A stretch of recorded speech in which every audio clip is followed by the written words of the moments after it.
জুলুমবাজি আর তোলাবাজি। ছবিটা একটু দেখাই।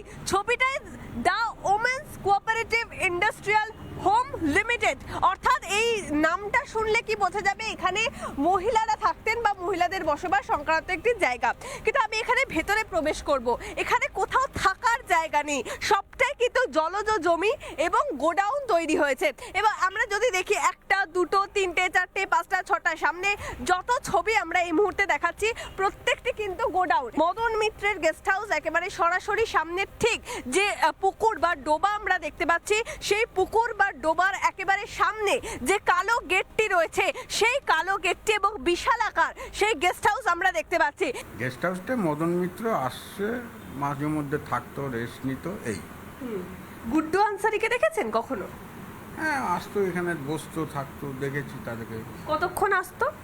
এই আধা ঘন্টা 1 ঘন্টা থাকতো। শুনেছি যে এখানে মহিলাদের হোস্টেল ছিল, মহিলাদের বিভিন্ন রকম থাকার জায়গা ছিল, তারা এখানে থাকতেন, থেকে এখানে কাজ করতেন। মহিলাদের হোস্টেলগুলো কোথায় গেল যারা থেকে কাজ করতো? সব ভেঙে চুরে সব হয়ে গেছে, ওই পেছনটাই ছিল, সব ভেঙে গেছে ওগুলো সব। Vote for Madan Mitra, leadership with vision এবং প্রেজেন্টেন শ্রী মদন মিত্র এমএলএ, কামারহাটি অ্যাসেম্বলি। আমি কিন্তু এটা সিকিউরিটির রুমে রয়েছে এবং সিকিউরিটির রুম থেকে আমি এটা এই মুহূর্তে পেলাম। আচ্ছা, এটা কিসের অনুষ্ঠানের? মদন মিত্রের গাড়ি থাকতো, তো গাড়ির ড্রাইভার গাড়িতে থাকতো, সেইগুলো এনে এখানে রেখে দিত উনি।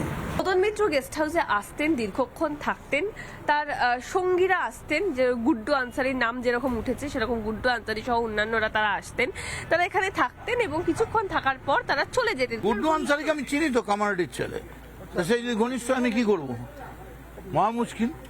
কেউ যদি আমার সঙ্গে চা খায় আমি কি করবো? মদনদা, ওই কোঅপারেটিভ ব্যাংকে আপনারও বলছে যাতায়াত ছিল। আরে বাপরে, কোঅপারেটিভ ব্যাংকের মালিকই আমি, এরকম লেখো না, লিখে সিবিআই করাও, ইডি করাও। টুইস্ট রয়েছে এখানে, কিন্তু এতদিন মহিলারা থাকতেন, পেছনে মহিলাদের হোস্টেল রয়েছে, সেটা নাকি এখন আর মহিলাদের হোস্টেল এখানে এই মুহূর্তে নেই, মহিলারা কেউ এখানে আর থাকেন না, পুরোটাই গোডাউন আর গেস্ট হাউসে পরিণত হয়েছে। তারই তদন্ত করছে পুলিশ আধিকারিকরা, যে কোথা থেকে এই গেস্ট হাউস গজিয়ে উঠলো বা কোথা থেকে হঠাৎ করে এই গোডাউনগুলো গজিয়ে উঠলো যেখানে মহিলাদের থাকার জায়গা। এটা নিয়ে ইতিমধ্যে পুলিশ তদন্ত করছে। ভিডিও জার্নালিস্ট পার্থ সারথী রায়ের সঙ্গে মেঘা, রিপাবলিক বাংলা, কামারহাটি। নানা ধরনের কন্টেন্ট দেখার জন্য লাইক করুন, শেয়ার করুন আমাদের ফেসবুক পেজ, সাবস্ক্রাইব করুন আমাদের ইউটিউব চ্যানেল। পাশাপাশি অন্যান্য ব্রেকিং নিউজের জন্য অবশ্যই চোখ রাখুন রিপাবলিক বাংলায়।